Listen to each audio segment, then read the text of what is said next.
Start the recording. Great. Well, good morning, everybody. We're recording this for future use and educational purposes.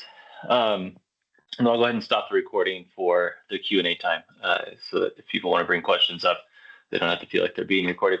But we do want to start by talking about remote work this morning. So this is our monthly cybersecurity table talk. It happens every second Tuesday of the month. And we want to cover specific topics that matter in the business and working world. So today, we're going to have a discussion on this concept of remote work, having remote workers, and keeping the data secure for your business as you are supporting remote workers throughout. So let's get started. I'm going to kind of start by showing a little bit of what the classic model of IT infrastructure used to look like. So once upon a time, you went to an office, and in that office, you had all your computers and the server, and there was a firewall at the front end of that office that protected you from the internet. And so if your employees, if your staff wanted to work to access information and data, they came into the office and they used the devices and computers and user accounts that were in there. We could kind of draw a line around the information and the data that needed to stay secure. We could draw a line around that. Is that cool? Anything behind the firewall, anything in these four walls, anything within the building, behind a locked door. I know where the computers are, who can log into them, all of that. So it was really like location first, followed by the device that you used, company provided asset, and then the user account that you connected to all the resources that you used to connect. So what's changed? What does it look like today? So this is what IT infrastructure looks like today, right? You've got people at coffee shops working, connecting to their SaaS applications, and that can be anything from Microsoft 365 to Google Workspace to QuickBooks Online and Intuit to SolidWorks has the 3D experience. All of your information can be accessed from anywhere. So people working at coffee shops, they're working from home, they're working on airplanes, they're sitting on top of the cloud, apparently, in this graphic, accessing data that your company owns that has private and key information within your organization.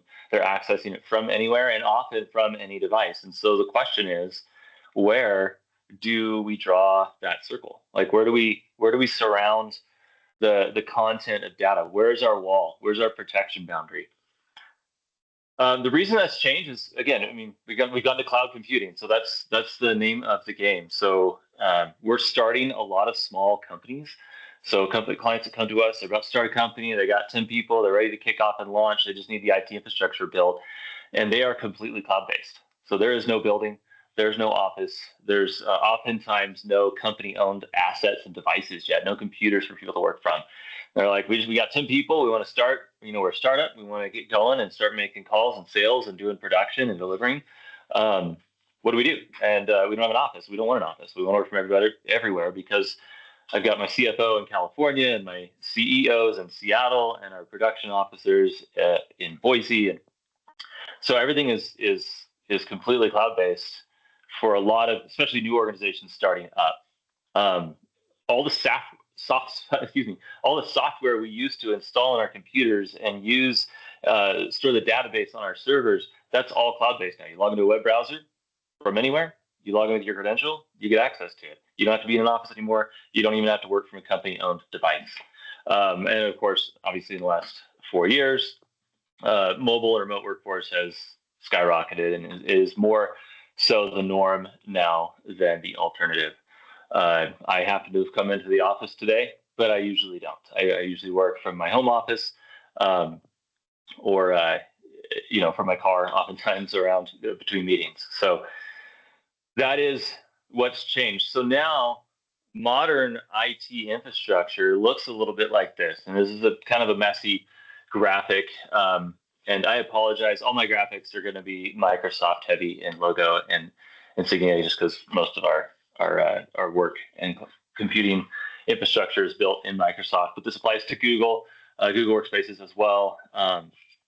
But for the work that I'm doing, really, it's I'm a user, and I'm looking at my mobile device or my laptop, my desktop, my tablet, and I'm signing into all of the resources that I use for work. Okay, and so really the line, the circle, is drawn around all of these cloud resources. So Microsoft 365, my line of business applications that are hosted in the cloud or on some sort of cloud server out there in a data center, where I'm doing my work. I'm interacting with client invoices and client information and intellectual property, uh, and sensitive and confidential communication.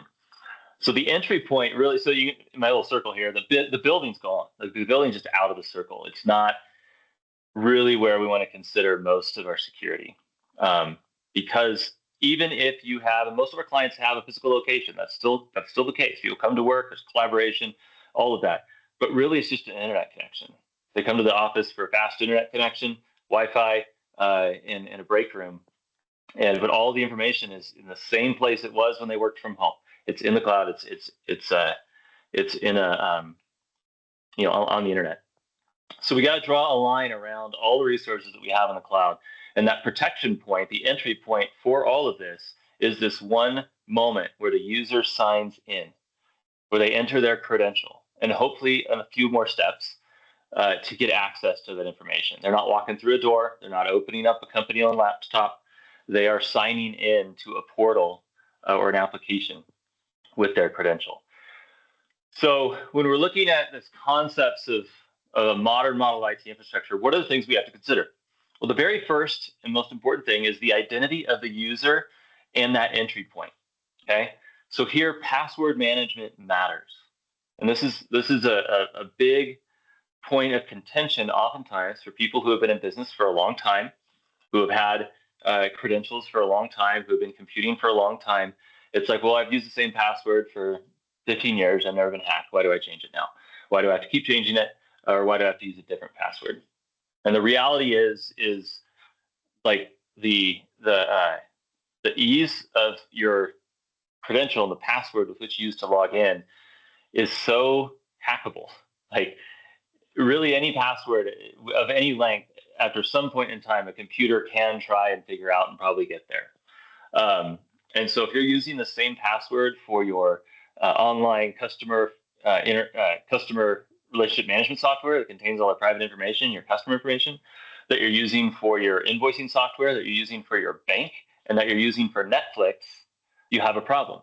You can't, Netflix is not that secure of an organization. And when they get hacked and that password gets harvested, that bad actor is going to see a username for you and a password for you, and he or she is going to try it everywhere else that they can. So passwords should be complex, but they also should be unique. And I mean that by unique per application.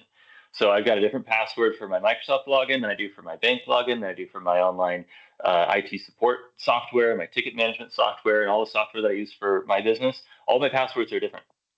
I don't know any of them, but I use a password manager, and we're going to talk about that in a minute, to handle those passwords. So again, we're talking about securing the user's access to your data, because that is really the primary and in many cases the only entry point into your organization. Multi-factor authentication matters. That is like getting a prompt on your phone after you sign in to make sure you've got a device that belongs to you, that you can say, yep, that's me signing in. There's a few other ways to do multi-factor authentication, but generally speaking, we're all familiar with that. We all have, hopefully we all have a 6-digit code that comes to us when we try to sign into our bank, or we can set up our Google Authenticator or Microsoft Authenticator app for that. That should be in place for any of your employees to access your critical data anywhere, inside your building, outside your building, if you don't have a building. And even when we have all of that, we're still focusing and we're still engaging our employees and our staff on training. Tell you the Uber story. So last year, Uber got hacked. Uber's probably the largest remote workforce organization on the planet. They've got however many hundreds of thousands of drivers out there, right?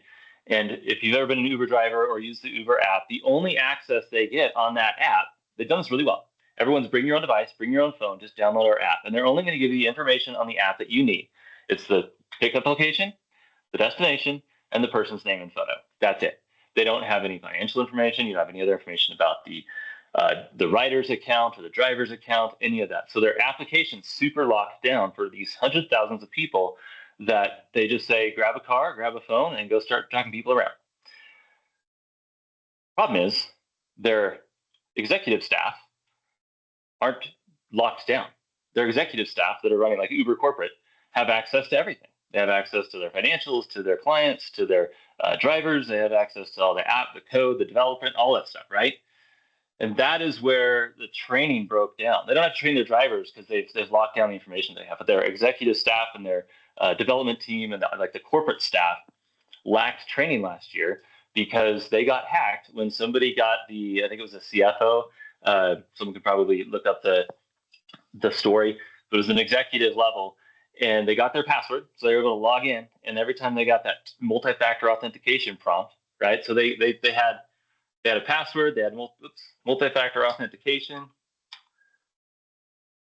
but that executive, after like the 10th time or 100th time that he got that multi-factor authentication prompt on his phone, he either out of fatigue or accidentally clicked the green check, and the bad actor got in and hacked the organization. So training is super key, because even after all these technical layers we can put in, it is still up to the person to recognize when something's wrong, when something bad is happening, and to take the appropriate action. So training's key. In the modern infrastructure world, in this kind of environment, location is irrelevant. Okay, so it doesn't matter where you are. There's no more door keys protecting your information. VPN tunnels really aren't a thing. When your data is all cloud-based, you're not VPNing into the office to get to your email anymore. It's Microsoft 365 or it's Google Workspace. You're logging into a portal. And you can do that from anywhere. And also, one of the big pieces to consider in modern IT infrastructure is a lot of people are bringing their own device. We have a lot of companies that we manage or that we take on initially, and it's like, okay, cool. How many devices do you have? I was like, well, I don't know. They all bring their own, and their Apple and their PC, Windows, and their tablets and their mobile phones, and everyone's got email on their phones and all of this. And there's a big bring your own device component where people are working. They want to carry one thing around. And so that's what they work from, and that's what they do their personal work on, or maybe even multiple jobs. So these are the things we have to consider for when we're doing remote work. So the key concepts I want to talk through today is that method of data and device security. I want to talk about user security.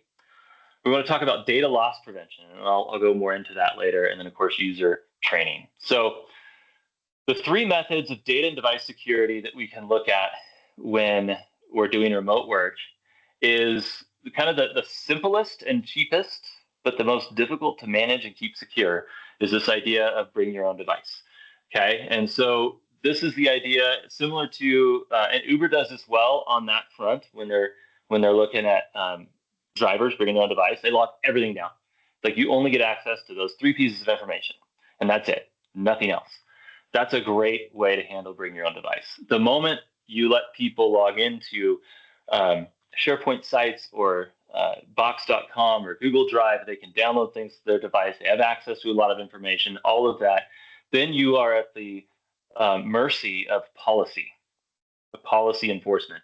That means that your laptop, you need to tell you're going to tell your employees, your laptop, your personal device needs to have XYZ security software. It needs to have biometric login, endpoint security software. Your home security, your home network security matters now. And you're going to say that, only your laptop is getting on the network at your house, and not your kid's friend's laptop who's taking a hacking class in high school, or their Xbox, or they're getting on your computer to download video games that are created by the latest malware hacker. So really, those policies is all you have. You got to tell them don't print. You got to tell them don't download stuff. The bring your own device environment is difficult to manage. It can be done. It's difficult to manage, but it's easy, and that's why a lot of small companies and starting up companies go with the bring your own device method. It's because, like, oh, well, cool, I don't have to spend $1,500 a laptop per employee. They'll just bring their own, and they'll work from there. And I'll just tell them not to download bad stuff. And so that's like a little prayer icon, like you're just hoping and praying that that's going to work. There is no technical control most of the time, most companies, when they're using the bring your own device model. Again, Uber is a development company that develops an app that does have those technical controls. Most clients that we see when they come on and they got to bring your own device environment, they are not using that level of control when we meet them, and we have to explain and train them and set up a new solution. The other way you can do it is provide a device to each person. You say, hey, okay, you're going to come to work with us. You can work remotely, but we're going to give you a laptop. And on that laptop, all of our security software is on there. We're going to get that laptop back when you're done. We're going to know if that laptop is stolen and where it is. There's some geolocation and some employee tracking, all of that going on. That can be very expensive because now you've got a high capital cost for each new employee starting. You're going to buy them a new device. They lose it, they break it. There's all sorts of things that can go wrong. But we can control the software that's on there. We can control what can be downloaded, what can, if a USB drive can be plugged in. There is more control on the managed device method of handling remote work. And this is where we see most of our clients go, is let's give them a laptop and we'll pull our stuff on, put all of our stuff on there so we know it's secure. That works great if there's like 12 of you, 12-person office, maybe even a 20-person office. Once you get into like 50, 60 people and you have any kind of churn, this becomes very expensive. You start losing laptops pretty quick. You start losing devices pretty quick. You get a lot of people that they have the company laptop, but they don't want to work from it, so they try and use their personal computer, right? There's a lot of that going on. So, but that is a solution. You can handle it that way. The next way, kind of the most effective way, is this idea of true cloud computing. And this is where we will provide you a safe and contained virtual environment in which to work. Okay. We can allow or prohibit data to leave that virtual environment and actually get on your computer. We can allow or prohibit your ability to print sensitive information at your home or home office where your kids can grab it and take it to school. We can control the identity that connects to that computer, and we can make sure that it's a PIN number and biometric and all that. So again, other folks in that home office or remote work environment can't log in to your equipment. In this solution, there's no equipment loss, right? Because it's their device, and so that you're not going to lose anything. Nothing's going to get stolen, and you can support bring your own device again. So now we're back to this bring your own device model, where people can come with their own computer, and they log into the virtual environment that your company sets up. They do all their work in there, and then when they're done, they just sign out and they're gone. And there's a barrier, there's a veil between the work they do for you and for your company and the work they do on their own computer at home that we can't control. So this is where a lot of people are going. Again, especially larger organizations with higher employee counts. When you get into, again, more than 20, more than 50 people, this starts to make a lot of sense, because the scalability of cloud computing comes into play when you have a lot of users using these resources. The cost goes down per person. And then also the churn is super easy to manage. Just turn it off, turn it on. Give somebody a new credential and they sign into the remote work environment, and all the information is there that they need to get started. So these are kind of the three methods. Most people, again, are doing the bring your own device because it's easy and it seems secure, and I trust the people that work for me, or they're issuing devices to people because they don't trust the device that their employee is bringing. But cloud computing is kind of like the most secure way. This is like nothing that you're doing for the company can happen outside of the environment that we built for you to remote into and work. So it kind of looks like graphically like this. This is Microsoft's version of it. It's called Azure Virtual Desktop. But you basically build all the resources you use, your SaaS applications. You can build on-premise, like you can build like the old school QuickBooks Enterprise in here if you need to. We have a lot of accountants doing that because their clients are using QuickBooks Desktop, so they require QuickBooks Desktop to read their clients' books. So we built that in a cloud space for them, so nobody's taking that information home with them. The tax season becomes very secure because they're logging into this environment to do that. We can put SolidWorks in here. We can put Sage 300, Timberline, all of the kind of traditional server-only applications that are still server-only. We can actually make them cloud by doing this solution. It's pretty cool. And you can get to the desktop from any device. I was going to do a quick little demonstration of that because we have that with our company. So like this is what it looks like. You basically sign into this app. This is on my computer. In the slideshow real quick.